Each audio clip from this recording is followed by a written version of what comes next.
Hi. We are on in 5, 4, 3, 2, 1. Action. Hi, you're on live.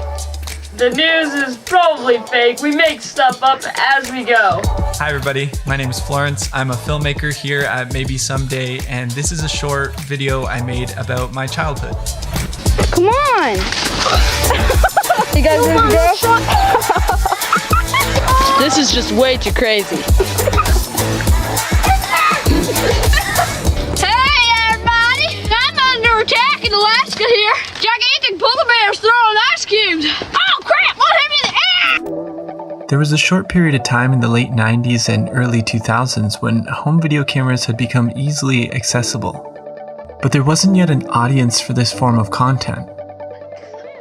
YouTube didn't exist, and there wasn't any instant pipelines for sharing videos with the world.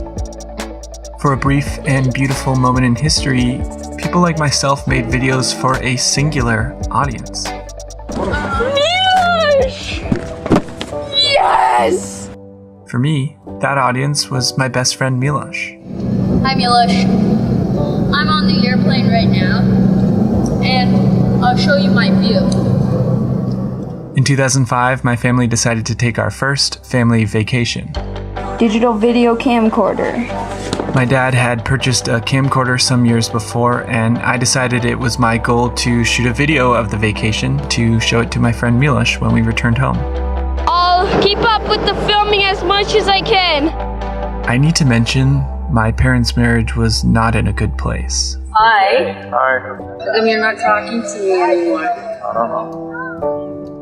After many breakdowns and near divorce, my mom felt that a family vacation might help to mend the family. So we bought our tickets, boarded our flight, and set sail on what was to be the beginning of the rest of our life as a happy family. What are you videoing? Huh? In hindsight, it was really the beginning of the end. But let's take a step back. You guys should go to church every Sunday or Saturday. My siblings and I were homeschooled by my mom in a conservative Christian household. We were sheltered from most of the outside world. Because of this, I didn't have many friends growing up, but I had my siblings, and we spent most of our days finding ways to entertain ourselves. Now, most pop culture was off limits because Dad believed it was evil, but for some reason we were allowed to watch all the bloody war movies we wanted. And I can't deny, it heavily influenced our early filmmaking.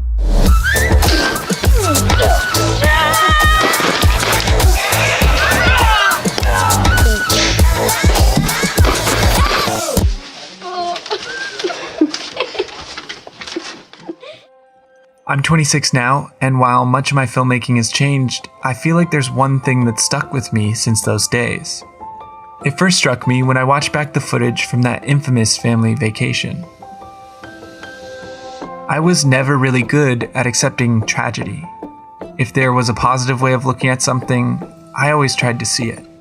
I think the tragedy of this footage was that no matter how much I believed in my family being happy, it wasn't going to happen. Deep down, my parents knew it, my siblings knew it. This ship was headed for disaster. Yet there I was, refusing to be discouraged, determined to show Milos just how beautiful life was. In the years that followed, my parents' marriage crumbled further, eventually shattering when I was 17. Those years were incredibly tumultuous. My father took our house, our car, the family business, and drained my mother's bank accounts during the divorce. We fell into poverty as my mom struggled to put herself through school. I coped with this tragedy through art. Filmmaking became my therapy. A place I went to escape my trauma, and a place I went to process my trauma. It was a window into a world unbound by rules, where anything was possible. A place where I had control. In 2014, I met Christoph, and he helped me find my feet again. Soon, I was editing for television and writing and directing the first short film of my professional career. When I approach art today, I want to show a world where the pain and tragedy around us doesn't define us, where we can lead with our hearts, I want to speak to that inner child, the one who was scared, the one who was ashamed of who they were, and the one who was ashamed of who they love. I want to tell them that it's okay, and that they will find the people who will see them. Much like the child in that home video, I'm still making films for a singular audience.